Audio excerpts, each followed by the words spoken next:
Alright, technology is the cornerstone of our modern society. We are surrounded by it and use it every day. For example, I use the computer to type to speech, I connect to the internet, help me find sources, do research on this topic, and finally I use the printer to print out my outline sheet.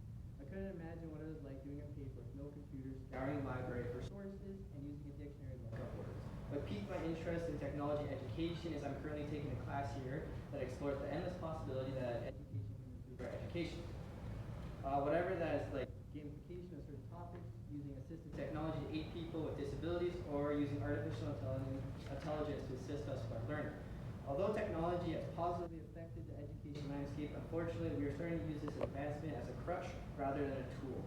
Tonight, I want to talk about how relying on these technologies could potentially stifle students' creativity and critical thinking, and how we need to monitor and modify to gain all of these tools' effectiveness in the classroom while outweighing the negatives. Technology became a focal point in my education during the pandemic, as I imagine for all of it. Online classes were amazing. They offered flexibility on where you want to do your work and how fast you want it. However, with these new flexibilities came a whole new wave of cheating and students taking shortcuts. For the record, I am no saint either. I managed to bump my physics marks up to the 50 from the 78 with the help of my next door neighbor in the pandemic. In turn, I heavily relied on online classes being online, and if you would ask me what happened that year, I couldn't tell you much. Looking at a study done by the International Center of Academic Integrity, which took 70K high school students during the pandemic in 2020, whether or not they were dishonest during assessment, as seen on my poster board. 64% of students admitted cheating on tests, 58% admitted plagiarism, and 95% participated in some form of cheating. This is already a concerning number, but it's already risen in classrooms due to AI, or artificial intelligence.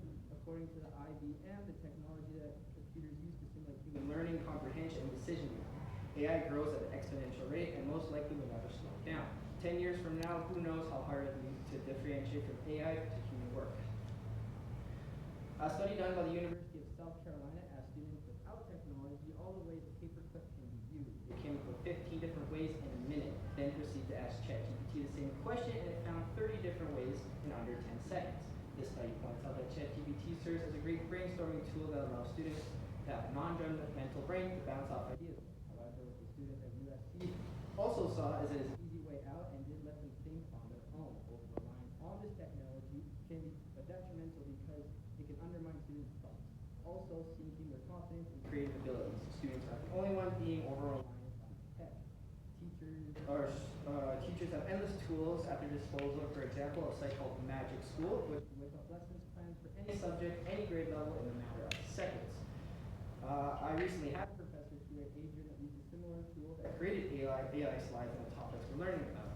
In theory, this sounds amazing, but I'm paying a pretty penny to be here, and learning from a professor who has years of experience I find is way more rewarding than learning from AI slides. AI answers always sound generic to me. This is probably because it recycles existing content rather than creating original thought. Hypothetically, if teachers relied on AI to teach, I believe it could again stunt students' thinking and being the fast food of education, not tailoring to your education to each student. However, with proper moderation, I believe this giant investment in technology can benefit students. Going back to brainstorming topics with ChatGPT, it's an excellent at spewing out endless topics to choose from. A solution that help mitigate potential creativity loss is to ensure that AI is an emergency button, allowing students to practice independently first. This will strengthen the belief in themselves and their ability. Once they accomplish this, AI can be a useful tool in furthering their learning, much like teaching long division before giving a student a calculator. As I mentioned before, gamification earlier being an effective way to promote learning in the classroom. Essentially, it's the process of transforming typical academic components into gaming themes. Growing up, a teacher used a program called Razz Kids. Every book you read, the more coins you get to pimp out your spaceship. I got super addicted to this, and I saw major improvements in my reading skills, which backfired ultimately because I wouldn't read anywhere else except for Razz.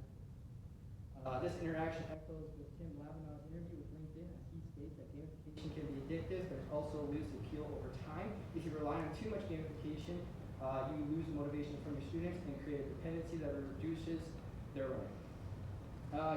Gamification should be used more as a reward to work towards rather than relying on.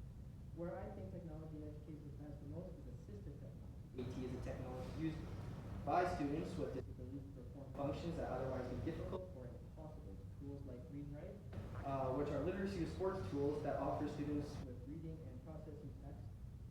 Braille Buddy is a printer that prints out Braille AT isn't just for students with disabilities.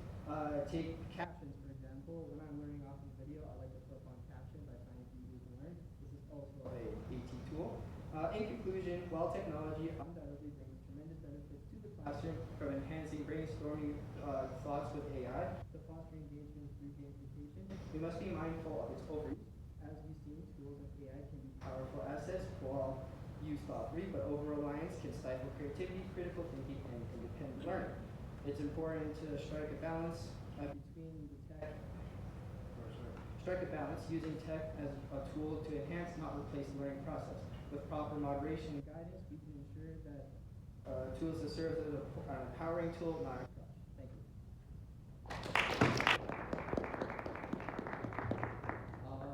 So for my question, so there's a school in Texas called Alpha School, and this school solely relies on AI. Would you attend this school, and would you potentially send your future children to the school? Thinking about some of the classes you take here, would you want more technology, less technology, or still the same? And for my third, what kinds of AT have you witnessed in the classroom, and which